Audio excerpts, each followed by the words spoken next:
Hello my dear students, ಹೇಗಿದ್ದೀರಾ ಎಲ್ಲರೂ? Welcome to Pallavi tutorials. ಮಕ್ಕಳೇ, ಈ ಒಂದು ವಿಡಿಯೋದಲ್ಲಿ ನಿಮಗೆ first PUC accountancy chapter 3 recording of transaction first ಈ ಚಾಪ್ಟರಿಗೆ ಸಂಬಂಧಪಟ್ಟಂತಹ ಕ್ಲಾಸಸ್ನ ಸ್ಟಾರ್ಟ್ ಮಾಡ್ತಾ ಇದ್ದೀನಿ. ಇದು ಫಸ್ಟ್ ಕ್ಲಾಸ್ ಆಗಿರುತ್ತೆ. ಈ ಕ್ಲಾಸಲ್ಲಿ ನಿಮಗೆ ಮೇಯ್ನ್ ಆಗಿ ಕೇಳುವಂತಹ 1 ಮಾರ್ಕು ಮತ್ತು 2 ಮಾರ್ಕ್ಸಿನ ಇಂಪಾರ್ಟೆಂಟ್ ಕ್ವಶನ್ಸು ಆನ್ಸರ್ಸು. ಯಾಕಂತ ಹೇಳಿದರೆ, ನೀವು ಅಕೌಂಟಿಂಗ್ ಈಕ್ವೇಷನ್ 6 ಮಾರ್ಕ್ಸಿಗೆ ಸಾಲ್ವ್ ಮಾಡೋದಕ್ಕಿಂತ ಮುಂಚೆ then accounting equation practical oriented ಕ್ವಶನಲ್ಲಿ ಅಟೆಂಡ್ ಮಾಡೋದಕ್ಕಿಂತ ಮುಂಚೆ ನಿಮಗೆ ಅಕೌಂಟಿಂಗ್ ಈಕ್ವೇಷನ್ ಮೇಲೆ 2 ಮಾರ್ಕ್ಸಿನ ಕ್ವಶನ್ಸ್ ಹೇಗೆ ಕೇಳ್ತಾರೆ ಅನ್ನೋದು ಮೇಯ್ನಾಗಿ ಗೊತ್ತಿರಬೇಕು. ಯಾಕಂದರೆ ಈಸಿಯಾಗಿ ತೊಗೊಳ್ಳೋ 2 ಮಾರ್ಕ್ಸು ನಿಮಗೆ ಹೋಗಬಾರ್ದು. ಇದು ಫಸ್ಟ್ ಕ್ಲಾಸ್ ಆಗಿರುತ್ತೆ. ಸೆಕೆಂಡ್ ಕ್ಲಾಸಲ್ಲಿ ಇದೇ ಅಕೌಂಟಿಂಗ್ ಈಕ್ವೇಷನ್ ಮೇಲೆ ನಿಮಗೆ 6 ಮಾರ್ಕ್ಸಿಗೆ ಕ್ವಶನ್ಸನ್ನು ಕೇಳ್ತಾರೆ. 6 ಮಾರ್ಕ್ಸಿಗೆ ಅವ್ರು ಯಾವ ರೀತಿ ಕ್ವಶನ್ಸನ್ನು ಕೇಳ್ತಾರೆ, ನೀವು ಯಾವ ರೀತಿ ಆನ್ಸರ್ ಮಾಡಬೇಕು ಅನ್ನೋದನ್ನು ನೆಕ್ಸ್ಟ್ ವೀಡಿಯೋದಲ್ಲಿ ಹೇಳ್ತೀನಿ. ಒಂದು ತಿಳ್ಕೊಳ್ಳಿ ಮಕ್ಕಳೇ, ರೆಕಾರ್ಡಿಂಗ್ ಟ್ರಾನ್ಸಾಕ್ಷನ್ ಫಸ್ಟ್ ಏನಿದೆ ಇದರಲ್ಲಿ ತುಂಬ ಇಂಪಾರ್ಟೆಂಟ್ ಕಾನ್ಸೆಪ್ಟ್ಗಳು ಇದೆ. ದಟ್ ಮೀನ್ಸ್ ಅಕೌಂಟಿಂಗ್ ಈಕ್ವೇಷನ್ ಮೇಲೆ 6 ಮಾರ್ಕ್ಸಿಗೂ ಪ್ರಾಬ್ಲಮ್ನ ಕೇಳ್ತಾರೆ. ಪ್ರಾಕ್ಟಿಕಲ್ ಓರಿಯೆಂಟೆಡಲ್ಲೂ ಕೂಡ 5 ಮಾರ್ಕ್ಸಿಗೆ ಕೇಳ್ತಾರೆ. ಇದೇ ಚಾಪ್ಟರಲ್ಲಿ ಕ್ಲಾಸಿಫಿಕೇಷನ್ ಆಫ್ ಅಕೌಂಟ್ಸ್ ಅಂತ 6 ಮಾರ್ಕ್ಸಿಗೆ ಕೇಳ್ತಾರೆ. ಇದೇ ಚಾಪ್ಟರಲ್ಲಿ 12 ಮಾರ್ಕ್ಸಿಗೆ ಜರ್ನಲ್ ಎಂಟ್ರೀಸ್ನ ಕೇಳ್ತಾರೆ. ಹಾಗಾಗಿ ಈ ಚಾಪ್ಟರು ತುಂಬ ಇಂಪಾರ್ಟೆಂಟು. ಡೈರೆಕ್ಟಾಗಿ ಜರ್ನಲ್ ಎಂಟ್ರಿಗೋ ಡೈರೆಕ್ಟಾಗಿ ಕ್ಲಾಸಿಫಿಕೇಷನಿಗೋ ಹೋಗಲಿಕ್ಕೆ ಬರಲ್ಲ. ಬೇಸಿಕ್ಕಿಂದನೇ ಹೋಗಬೇಕು. ಬೇಸಿಕ್ ನಿಮಗೆ ಅರ್ಥ ಆಗಬೇಕು. ರೆಕಾರ್ಡಿಂಗ್ ಆಫ್ ಟ್ರಾನ್ಸಾಕ್ಷನ್ ಫಸ್ಟಲ್ಲಿ basic concept accounting equation. Accounting equation ಅಂದರೆ ಏನು, ಯಾವ ರೀತಿ ಅಕೌಂಟಿಂಗ್ ಈಕ್ವೇಷನ್ನ ಮಾಡಬೇಕು, ಕ್ಯಾಪಿಟಲು ಅಸೆಟ್ಟು ಲಯಬಿಲಿಟಿ ಅಂದರೆ ಏನು, ಯಾವುದನ್ನು ಯಾವ ರೀತಿ ಮ್ಯಾಚ್ ಮಾಡಬೇಕು, ಅದ್ರ ಮೇಲೆ ಬರುವಂತಹ 2 ಮಾರ್ಕ್ಸಿನ ಪ್ರಾಬ್ಲಮ್ಸ್ ಯಾವ ರೀತಿ ಕೇಳ್ತಾರೆ, ನೀವು ಈಸಿಯಾಗಿ ಆನ್ಸರ್ನ ಹೇಗೆ ಬರಿಬೇಕು ಅನ್ನೋದು ಈ ಒಂದು ವಿಡಿಯೋ ಆಗಿರುತ್ತೆ. ನೆಕ್ಸ್ಟ್ ವಿಡಿಯೋನ ಯಾವುದೇ ಕಾರಣಕ್ಕೂ ಮಿಸ್ ಮಾಡ್ಕೋಬೇಡಿ. ನಿಮ್ಮ ಟೆಸ್ಟಿಗೂ ಕೂಡ ಐ ಥಿಂಕ್ ಇದನ್ನೇ ಕೇಳ್ತಾರೆ. ನಿಮ್ಮ annual exam, preparatory, mid term ಎಲ್ಲೇ ಅಕೌಂಟಿಂಗ್ ಈಕ್ವೇಷನ್ ಮೇಲೆ ಪ್ರಾಬ್ಲಮ್ಸ್ ಬಂದರೂ ಕೂಡ ಈ ರೀತಿಯ ಪ್ರಾಬ್ಲಮ್ಸ್ಗಳನ್ನ ಕೇಳ್ತಾರೆ. ಸೊ 3 to 4 ಪ್ರಾಬ್ಲಮ್ಸ್ನ ಮಾಡಿ ಅಪ್ಲೋಡ್ ಮಾಡ್ತೀನಿ. ಆನಂತರ ಕ್ಲಾಸಿಫಿಕೇಷನು, ಆನಂತರ ಜರ್ನಲ್ ಎಂಟ್ರೀಸು. ಈ ಚಾಪ್ಟರ್ನ ಆದಷ್ಟು ಬೇಗ ಕಂಪ್ಲೀಟ್ ಮಾಡ್ತೀನಿ. ಈ ಹಿಂದಿನ 2 ಚಾಪ್ಟರ್ ಏನಿದೆ, first chapter introduction to accounting, second chapter theory base of accounting ಏನಿದೆ, ಇದರಲ್ಲಿ ಬರುವಂತಹ ಅಷ್ಟೂ ಥಿಯರಿ ಪಾರ್ಟ್ಗಳನ್ನು ನಾನು ನಿಮಗೆ ಪ್ರೊವೈಡ್ ಮಾಡಿದ್ದೀನಿ. ಮಲ್ಟಿಪಲ್ ಚಾಯ್ಸ್ ಆಗಿರ್ಬೋದು, ಫಿಲ್ ಇನ್ ದ ಬ್ಲ್ಯಾಂಕ್ಸ್ ಆಗಿರ್ಬೋದು, 1 ಮಾರ್ಕು 2 ಮಾರ್ಕ್ಸು ಏನೇನಿದೆ ಅಷ್ಟು ಕೂಡ ಅಪ್ಲೋಡ್ ಮಾಡಿದ್ದೀನಿ. ಆ 2 ಚಾಪ್ಟರಿಗೆ ಸಂಬಂಧಪಟ್ಟಿರುವಂಥ ವೀಡಿಯೋಸ್ಗಳನ್ನು ಯಾರು ವಾಚ್ ಮಾಡಿಲ್ಲ ಅವರು ವಾಚ್ ಮಾಡಿ. ನೆಕ್ಸ್ಟ್ ಬರುವಂಥ ವೀಡಿಯೋಸ್ಗಳಿಗಾಗಿ ಚಾನಲ್ಗೆ ಸಬ್ಸ್ಕ್ರೈಬ್ ಆಗಿ ಆಲ್ ಬಟನ್ನ ಕ್ಲಿಕ್ ಮಾಡ್ಕೊಳ್ಳಿ. ವಿಡಿಯೋ ಅಪ್ಲೋಡ್ ಆಗಿದ ತಕ್ಷಣ ನಿಮಗೆ ನೋಟಿಫಿಕೇಷನ್ ಬರುತ್ತೆ. ಯಾರಿಗೆ ಈ ವಿಡಿಯೋ ಹೆಲ್ಪ್ಫುಲ್ ಆಗುತ್ತೆ ಅವರು ದಯವಿಟ್ಟು ನಿಮ್ಮ ಫ್ರೆಂಡ್ಸ್ಗಳಿಗೆ ಶೇರ್ ಮಾಡಿ, ಅವರು ಕೂಡ ಓದ್ಕೊಳ್ಳಿ. ಓಕೆನಾ ಮಕ್ಕಳೇ? ಓಕೆ, ಹಾಗಾದರೆ ಸ್ಟಾರ್ಟ್ ಮಾಡೋಣ ಬನ್ನಿ. ಫಸ್ಟು ಇಂಪಾರ್ಟೆಂಟ್ ಟಾಪಿಕ್ ಅಂತ ಹೇಳಿದ್ರೆ, ರೈಟ್ ದ ಅಕೌಂಟಿಂಗ್ ಈಕ್ವೇಷನ್. ನಿಮಗೆ ಅಕೌಂಟಿಂಗ್ ಈಕ್ವೇಷನ್ ಫಸ್ಟು ನಿಮಗೆ ಗೊತ್ತಿರಬೇಕು. ಅಕೌಂಟಿಂಗ್ ಈಕ್ವೇಷನ್ನ ನಾವು ಯಾವ ರೀತಿಯಾಗಿ ಬರಿತೀವಿ? Assets is equal to liabilities plus capital. ಅಂದರೆ ಬಿಸ್ನೆಸ್ಸಿಗೆ ಒಬ್ಬ ಓನರು ಇನ್ವೆಸ್ಟ್ ಮಾಡುವಂತಹ ಕ್ಯಾಪಿಟಲ್ಲು, ನೆಕ್ಸ್ಟು ಬಿಸ್ನೆಸ್ಸಿಂದ ಕ್ಲೈಮ್ ಆಗುವಂತಹ ಕೆಲವೊಂದು ಲಯಬಿಲಿಟೀಸು, ಇದೆರಡೂ ಕೂಡ ಅಸೆಟ್ಸಿಗೆ ಈಕ್ವಲ್ ಆಗಿರುತ್ತೆ. ನೀವು ಒಂದು ಬಿಸ್ನೆಸ್ಸಿನ ಟೋಟಲ್ ಅಸೆಟ್ ಎಷ್ಟಿದೆ, ನಮ್ಮ ಬಿಸ್ನೆಸ್ಸಲ್ಲಿ ಟೋಟಲ್ ಅಸೆಟ್ಸ್ ಎಷ್ಟಿದೆಯಪ್ಪ ಅಂತ ಹೇಳ್ಕೊಂಡು ಯಾರಾದರೂ ಕೇಳಿದರೆ ನೀವೇನು ಮಾಡಬೇಕು? ನೀವು ಇನ್ವೆಸ್ಟ್ ಮಾಡಿರುವಂತಹ ಬೇಸಿಕ್ ಅಮೌಂಟ್ ಇರುತ್ತಲ್ಲ, ಇನ್ವೆಸ್ಟಿಂಗ್ ಅಮೌಂಟ್ ಇರುತ್ತಲ್ಲ, ಕ್ಯಾಪಿಟಲ್, ಅದ್ರ ಜೊತೆಗೆ ನಿಮ್ಮ ಒಂದು ಕಂಪನಿಯಲ್ಲಿರುವ ಎಲ್ಲ ಲಯಬಿಲಿಟೀಸ್ಗಳನ್ನು ಆ್ಯಡ್ ಮಾಡಿ ಬರುವಂತಹ ಆನ್ಸರ್ನ ನೀವೇನಂತ ಕರಿಬೇಕಾಗತ್ತೆ? ಅಸೆಟ್ಸ್ ಅಂತ ಕರಿಬೇಕಾಗತ್ತೆ. ಸೊ ನಿಮಗೆ ಈ ಒಂದು ಕಾನ್ಸೆಪ್ಟ್ ಮೇಲೆ ಪ್ರಾಬ್ಲಮ್ನ ಮಾಡುವಾಗ ನೀವು ಇದೇ ತಿಳ್ಕೊಂಡಿರಬೇಕು. ಅವರು ಅಸೆಟ್ಸನ್ನ ಫೈಂಡ್ ಔಟ್ ಮಾಡಿ ಅಂತ 2 ಮಾರ್ಕ್ಸಿಗೆ ಕ್ವಶನ್ನ ಕೊಡ್ತಾರೆ. ಅವಾಗ ನೀವೇನು ಮಾಡಬೇಕು? ಲಯಬಿಲಿಟೀಸ್ ಅಮೌಂಟ್ ಕೊಟ್ಟಿರ್ತಾರೆ, ಕ್ಯಾಪಿಟಲ್ ಅಮೌಂಟ್ ಕೊಟ್ಟಿರ್ತಾರೆ, ಎರಡನ್ನೂ ಪ್ಲಸ್ ಮಾಡಬೇಕು. ಅದೇ ಅವರು ಅಸೆಟ್ ಬದಲಿಗೆ ಲಯಬಿಲಿಟೀಸ್ ಫೈಂಡ್ ಔಟ್ ಮಾಡಿ ಅಂತ ಕೇಳಿದ್ರೆ ಲಯಬಿಲಿಟೀಸು ಕ್ಯಾಪಿಟಲ್ಲು ಸೇರಿ ಅಸೆಟ್ಸ್ ಆಗೋದು. ಸೊ ಅವ್ರು ಕೊಟ್ಟಿರೋದು ಲಯಬಿಲಿಟಿ ಅಂದಾಗ ಅಸೆಟ್ಟಲ್ಲಿ ಕ್ಯಾಪಿಟಲ್ನ ಕಳೆದ್ರೆ ಲಯಬಿಲಿಟಿ ಸಿಗುತ್ತೆ. ಅಸೆಟ್ಟಲ್ಲಿ ಕ್ಯಾಪಿಟಲ್ನ ಲೆಸ್ ಮಾಡಿದರೆ ಲಯಬಿಲಿಟಿ ಸಿಗುತ್ತೆ. ಅದೇ ಅವರು ಎಕ್ಸಾಮಲ್ಲಿ ನಿಮಗೆ ಕ್ಯಾಪಿಟಲ್ನೇ ಫೈಂಡ್ ಔಟ್ ಮಾಡಿ ಅಂತ ಕೊಟ್ಟರೆ ಏನು ಮಾಡ್ತೀರಿ? ಅಸೆಟ್ಟಲ್ಲಿ ಲಯಬಿಲಿಟಿನ ಮೈನಸ್ ಮಾಡಿದ್ರೆ ಕ್ಯಾಪಿಟಲ್ ಸಿಗುತ್ತೆ. ಲಯಬಿಲಿಟಿ ಬೇಕು ಅಂದರೆ ಅಸೆಟ್ಟಲ್ಲಿ ಕ್ಯಾಪಿಟಲ್ನ ಮೈನಸ್ ಮಾಡಬೇಕು, ಕ್ಯಾಪಿಟಲ್ ಬೇಕು ಅಂದರೆ ಅಸೆಟ್ಟಲ್ಲಿ ಲಯಬಿಲಿಟಿಯನ್ನು ಮೈನಸ್ ಮಾಡಬೇಕು. ಅದೇ ನಿಮಗೆ ಅಸೆಟ್ಟನ್ನೇ ಕೇಳಿದರೆ, ಡೈರೆಕ್ಟಾಗಿ ಅಸೆಟ್ಸನ್ನು ಕೇಳಿದರೆ ಲಯಬಿಲಿಟೀಸ್ ಪ್ಲಸ್ ಕ್ಯಾಪಿಟಲ್ ಮಾಡಬೇಕು. Next give an example of voucher. ಯಾಕೆ ಇದನ್ನು ಫಸ್ಟ್ ಹೇಳ್ತಿದ್ದೀನಿ ಅಂತ ಹೇಳಿದ್ರೆ, ಕೆಲವೊಂದು 1 ಮಾರ್ಕಿನ ಇಂಪಾರ್ಟೆಂಟ್ ಕ್ವಶನ್ಸ್ಗಳನ್ನ ನೀವು ಬಿಟ್ಟೋಗಿರ್ತೀರಿ, ನೋಡ್ಕೊಂಡೇ ಇರಲ್ಲ, ಎಕ್ಸಾಮಿಗೆ ಅದೇ ಬಂದಿರುತ್ತೆ. ಸೊ ಹಾಗಾಗಿ ವೋಚರ್ ಅಂದರೆ ಏನು ಅನ್ನೋದು ಗೊತ್ತಿರಬೇಕು. ವೋಚರ್ ಅನ್ನುವಂಥ ಮೀನಿಂಗ್ನ 2 ಮಾರ್ಕ್ಸಿಗೆ ಕೇಳ್ತಾರೆ, ಹೇಳ್ತೀನಿ. ಅದೇ 1 ಮಾರ್ಕಿಗೆ ಏನು ಮಾಡ್ತಾರೆ ಅಂತ ಹೇಳಿದ್ರು, ವೋಚರಿಗೆ ಯಾವುದಾದ್ರೂ 2 ಎಕ್ಸಾಂಪಲ್ ಕೊಡಿ ಅಂತ ಕೇಳ್ತಾರೆ. Cash memo, invoice. Next one, right the meaning of accounting equation. ತುಂಬ ಸಲ ಕೇಳಿದ್ದಾರೆ ಅಕೌಂಟಿಂಗ್ ಈಕ್ವೇಷನ್ ಅಂದರೆ ಏನು ಅಂತ.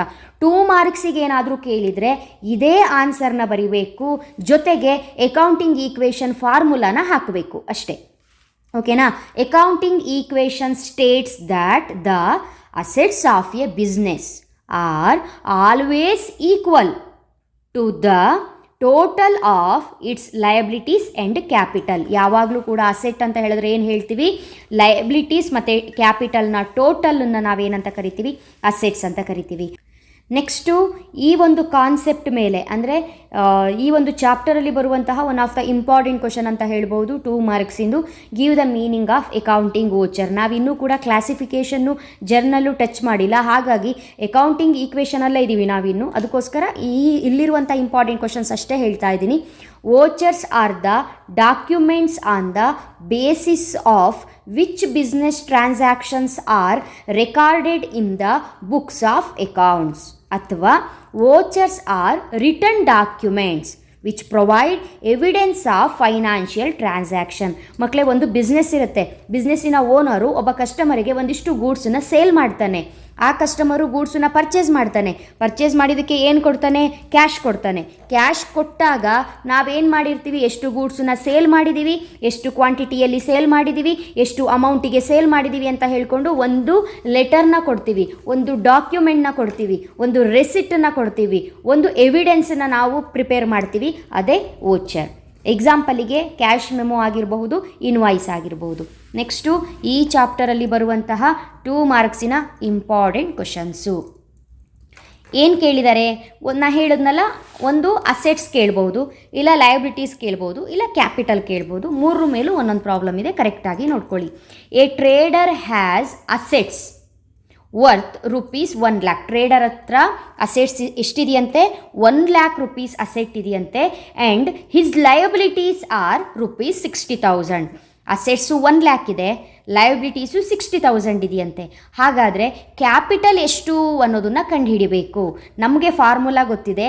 ಅಸೆಟ್ಸನ್ನ ಕಂಡುಹಿಡಿಯೋದಾದರೆ ಲಯಬಿಲಿಟೀಸ್ ಪ್ಲಸ್ ಕ್ಯಾಪಿಟಲ್ ಮಾಡ್ತಾ ಇದ್ವಿ, ಅಸೆಟ್ಸನ್ನ ಕಂಡುಹಿಡಿಯೋದಾದರೆ. ಆದರೆ ಇಲ್ಲಿ ಅಸೆಟ್ಸ್ ಅವರೇ ಕೊಟ್ಟುಬಿಟ್ಟಿದ್ದಾರೆ, ಲಯಬಿಲಿಟೀಸು ಅವರೇ ಕೊಟ್ಟಿದ್ದಾರೆ. ಕ್ಯಾಪಿಟಲ್ನ ಕಂಡುಹಿಡಿಬೇಕಂತೆ. ಕ್ಯಾಪಿಟಲ್ನ ಕಂಡುಹಿಡಿಬೇಕು ಅಂತ ಹೇಳಿದ್ರೆ ಅಸೆಟ್ಸಲ್ಲಿ ಲಯಬಿಲಿಟೀಸ್ನ ಮೈನಸ್ ಮಾಡಬೇಕು. ಸಿಂಪಲ್. ಅಸೆಟ್ ಎಷ್ಟಿದೆ? 1 lakh ಇದೆ. ಲಯಬಿಲಿಟೀಸ್ ಎಷ್ಟಿದೆ? 60,000 ಇದೆ. ಅಲ್ಲಿಗೆ ಕ್ಯಾಪಿಟಲ್ ಎಷ್ಟು ಬಂತು? 40,000 ಬಂತು. ನಾವಿಲ್ಲಿ ಫೈಂಡ್ ಔಟ್ ಮಾಡಿರೋದು ಕರೆಕ್ಟಾಗಿದೆಯಲ್ಲ ಅಂತ ಚೆಕ್ ಮಾಡಲಿಕ್ಕೆ ಬೇಕಿದ್ರೆ ನೀವು assets is equal to liability plus capital ಏನಿದೆ ಈ ಫಾರ್ಮುಲಾನ ಹಾಕ್ಕೊಳ್ಳಿ. ಅಸೆಟ್ಸ್ ಎಷ್ಟು ಕೊಟ್ಟಿದ್ದಾರೆ? ಅವರು 1 lakh ಕೊಟ್ಟಿದ್ದಾರೆ, ಹೌದಾ? ಲಯಬಿಲಿಟಿ ಎಷ್ಟು ಕೊಟ್ಟಿದ್ರು? ಪ್ರಾಬ್ಲಮಲ್ಲಿ 60,000 ಕೊಟ್ಟಿದ್ರು. ನಾವೇನು ಕಂಡು ಹಿಡಿದಿದ್ದೀವಿ ಅಂತ ಹೇಳಿದ್ರೆ ಕ್ಯಾಪಿಟಲ್ ಎಷ್ಟು ಅನ್ನೋದನ್ನು ಕಂಡು ಹಿಡಿದಿದ್ದೀವಿ 40,000. ನೋಡಿ ಇಲ್ಲಿ 1 lakh 1 lakh ಟ್ಯಾಲಿ ಆಯಿತು, ಹೌದಾ? ಸೊ ಈಕ್ವಲ್ ಆಯಿತು 1 lakh 1 lakh. ಸೊ ನಾವು ಮಾಡಿರೋ ಪ್ರಾಬ್ಲಮ್ಮು ಈ 40,000 ಏನು ಕಂಡು ಹಿಡಿದಿದ್ದೀವಿ ಕ್ಯಾಪಿಟಲು, ಇದು ಕರೆಕ್ಟ್ ಇದೆ. Next one, mister X a trader has assets worth ₹2 lakh. Assets ಎಷ್ಟಿದೆಯಂತೆ? 2 lakh ಅಸೆಟ್ಸ್ ಇದೆಯಂತೆ. His capital 1,20,000. Find out his liability ಕೊಟ್ಟಿದ್ದಾರೆ. ಅಂದರೆ ಇಲ್ಲಿ ಅಸೆಟ್ ಕೊಟ್ಟಿದ್ದಾರೆ, ಕ್ಯಾಪಿಟಲ್ ಕೊಟ್ಟಿದ್ದಾರೆ, ಲಯಬಿಲಿಟಿ ಫೈಂಡ್ ಔಟ್ ಮಾಡಬೇಕು. ಲಯಬಿಲಿಟಿ ಫೈಂಡ್ ಔಟ್ ಮಾಡಬೇಕು ಅಂತ ಹೇಳಿದ್ರೆ ಅಸೆಟ್ಸಲ್ಲಿ ಕ್ಯಾಪಿಟಲ್ನ ಮೈನಸ್ ಮಾಡಬೇಕು. ಅಸೆಟ್ಸಲ್ಲಿ ಕ್ಯಾಪಿಟಲ್ನ ಮೈನಸ್ ಮಾಡಿದ್ರೆ ಲಯಬಿಲಿಟಿ ಸಿಗುತ್ತೆ. ಹಾಗಾಗಿ ನಾವೇನು ಮಾಡೋಣ? Liabilities is equal to assets minus capital ಮಾಡೋಣ. ಅಸೆಟ್ಸು 2 lakh ಕೊಟ್ಟಿದ್ದಾರೆ, ಅದನ್ನು ಬರ್ಕೊಳ್ಳಿ. ಕ್ಯಾಪಿಟಲ್ಲು 1,20,000 ಕೊಟ್ಟಿದ್ದಾರೆ, ಅದನ್ನು ಬರ್ಕೊಳ್ಳಿ. ಆನ್ಸರು ಲಯಬಿಲಿಟೀಸ್ 80,000 ಬಂತು. ನೆಕ್ಸ್ಟು ಇಲ್ಲಿ ಮಾಡಿರುವಂತಹ ಪ್ರಾಬ್ಲಮ್ಮು ಕರೆಕ್ಟ್ ಆಗಿದೆಯಲ್ಲ ಅಂತ ಚೆಕ್ ಮಾಡೋದಾದರೆ ಫಾರ್ಮುಲಾ ಏನು? Assets is equal to liability plus capital. ಈ ಪ್ರಾಬ್ಲಮಲ್ಲಿ ಅಸೆಟ್ಸು 2 lakh ಅವರೇ ಕೊಟ್ಟಿದ್ರು, ಲಯಬಿಲಿಟಿಯನ್ನು ಫೈಂಡ್ ಔಟ್ ಮಾಡಿ ಹೇಳಿದರು, ಪ್ಲಸ್ ಕ್ಯಾಪಿಟಲ್ನ 1,20,000 ಅಂತ ಹೇಳ್ಕೊಂಡು ಅವ್ರು ಕೊಟ್ಟಿದ್ರು. ನಾವೇನು ಮಾಡಿದ್ವಿ? ಅಸೆಟ್ಸಲ್ಲಿ ಕ್ಯಾಪಿಟಲ್ನ ಮೈನಸ್ ಮಾಡಿದಾಗ ನಮಗೆ ಲಯಬಿಲಿಟಿ ಸಿಕ್ಕಿತು. ಎಷ್ಟು ಸಿಕ್ಕಿದೆ? 80,000 ಸಿಕ್ಕಿದೆ. ಸೊ ಕ್ಯಾಪಿಟಲ್ಲು 1,20,000 ಇತ್ತು ಆಲ್ರೆಡಿ, ಅಲ್ಲಿಗೆ 2 lakh ಈಕ್ವಲ್ ಆಯಿತು. ಸೊ ನಾವು ಮಾಡಿರೋ ಆನ್ಸರು ಕರೆಕ್ಟ್ ಇದೆ. ಲಯಬಿಲಿಟಿ 80,000 ಏನು ಫೈಂಡ್ ಔಟ್ ಮಾಡಿದ್ದೀವಿ ಅದು ಕರೆಕ್ಟ್ ಆಗಿದೆ ಅಷ್ಟೇ. ನೋಡಲಿಕ್ಕೆ ಸಿಂಪಲ್ ಅನಿಸ್ಬೋದು, ಎಕ್ಸಾಮಲ್ಲಿ ಈ ಸಿಂಪಲ್ ಆಗಿರೋ ಪ್ರಾಬ್ಲಮಲ್ಲೇ ಮಾರ್ಕ್ಸ್ ಹೋಗೋದು. ಹಾಗಾಗಿ ಕರೆಕ್ಟಾಗಿ ನೋಡ್ಕೊಳ್ಳಿ. Next one, on 1/1/2017 mister Mohan's capital was 1 lakh. Mohan capital ಎಷ್ಟಿದೆಯಂತೆ? 1 lakh ಇದೆ. On the same day his liability were 80,000. Capital 1 lakh ಇದೆ, ಲಯಬಿಲಿಟಿ 80,000 ಇದೆ. ಅಸೆಟ್ಸನ್ನ ಫೈಂಡ್ ಔಟ್ ಮಾಡಿ ಅಂದಿದ್ದಾರೆ. ಅಸೆಟ್ಸನ್ನ ಫೈಂಡ್ ಔಟ್ ಮಾಡೋ ಫಾರ್ಮುಲಾ ಯಾವುದು? Liabilities plus capital. ಲಯಬಿಲಿಟಿ ಮತ್ತು ಕ್ಯಾಪಿಟಲಿನ ಎರಡೂ ಸೇರಿದ ಮೊತ್ತವನ್ನು, ಟೋಟಲ್ ಅಮೌಂಟನ್ನು ನಾವು ಏನಂತ ಕರಿತೀವಿ? ಅಸೆಟ್ ಅಂತ ಕರಿತೀವಿ. ಲಯಬಿಲಿಟಿ 80,000 ಇದೆ, ಕ್ಯಾಪಿಟಲ್ 1 ಲ್ಯಾಕ್ ಇದೆ. ಸೊ ಎರಡೂ ಕೂಡ ಆ್ಯಡ್ ಮಾಡಿದಾಗ ನಮಗೆ ಟೋಟಲ್ ಅಮೌಂಟು 1,80,000 ಬರುತ್ತೆ. ಈ 1,80,000 ನಥಿಂಗ್ ಬಟ್ ಅಸೆಟ್ ಆಗಿರುತ್ತೆ. ಓಕೆನಾ? ಹಾಗಾಗಿ ಈ ಫಾರ್ಮುಲಾನ ಕರೆಕ್ಟಾಗಿ ನೀವು ನೆನ್ಪಿಟ್ಕೊಳ್ಬೇಕು. ಅಸೆಟ್ಸನ್ನು ಫೈಂಡ್ ಔಟ್ ಮಾಡಿ ಅಂದರೆ ಲಯಬಿಲಿಟೀಸ್ ಪ್ಲಸ್ ಕ್ಯಾಪಿಟಲ್. ಇದು ಅಕೌಂಟಿಂಗ್ ಈಕ್ವೇಷನ್ನು ನಿಮಗೆ ಯಾವಾಗಲೂ ಕೂಡ ನೆನಪಿರುತ್ತೆ. ಅದೇ ಅವರು ಕ್ಯಾಪಿಟಲ್ನ ಕಂಡುಹಿಡೀರಿ ಅಂದರೆ ಅಸೆಟ್ಟಲ್ಲಿ ಲಯಬಿಲಿಟಿಯನ್ನು ಮೈನಸ್ ಮಾಡಿ, ಲಯಬಿಲಿಟಿ ಫೈಂಡ್ ಔಟ್ ಮಾಡಿ ಅಂದರೆ ಅಸೆಟ್ಟಲ್ಲಿ ಕ್ಯಾಪಿಟಲ್ನ ಮೈನಸ್ ಮಾಡಿ. ಇಷ್ಟು ಮಾಡಿದ್ರೆ ನಿಮಗೆ ಏನಾಗುತ್ತೆ? ಈಸಿಯಾಗಿ 2 ಮಾರ್ಕ್ಸು ಸಿಗತ್ತೆ. ಸೊ ಮುಂದಿನ ವಿಡಿಯೋದಲ್ಲಿ ಅಕೌಂಟಿಂಗ್ ಈಕ್ವೇಷನ್ ಮೇಲೆ ಇದು 6 ಮಾರ್ಕ್ಸಿನ ಪ್ರಾಬ್ಲಮ್ಮು ನೋಡಿ. 3 ಎಂಟ್ರಿಯನ್ನು ಕೊಟ್ಟಿದ್ದಾರೆ. ಒಂದೊಂದು ಎಂಟ್ರಿಗೂ 2 ಮಾರ್ಕ್ಸ್ ಅಂತೆ. 6 ಮಾರ್ಕ್ಸಿಗೆ ಈ ರೀತಿ ಪ್ರಾಬ್ಲಮ್ನ ಕೊಡ್ತಾರೆ. ನೆಕ್ಸ್ಟ್ ವಿಡಿಯೋದಲ್ಲಿ ಯಾವ ರೀತಿ ಆನ್ಸರ್ನ ಮಾಡಬೇಕು ಅನ್ನೋದನ್ನು ಈಸಿಯಾಗಿ ಹೇಳ್ಕೊಡ್ತೀನಿ ಮಕ್ಕಳೇ. ನೆಕ್ಸ್ಟ್ ವಿಡಿಯೋದಲ್ಲಿ ವಾಚ್ ಮಾಡಿ. ಓಕೆನಾ? Thank you. All the best.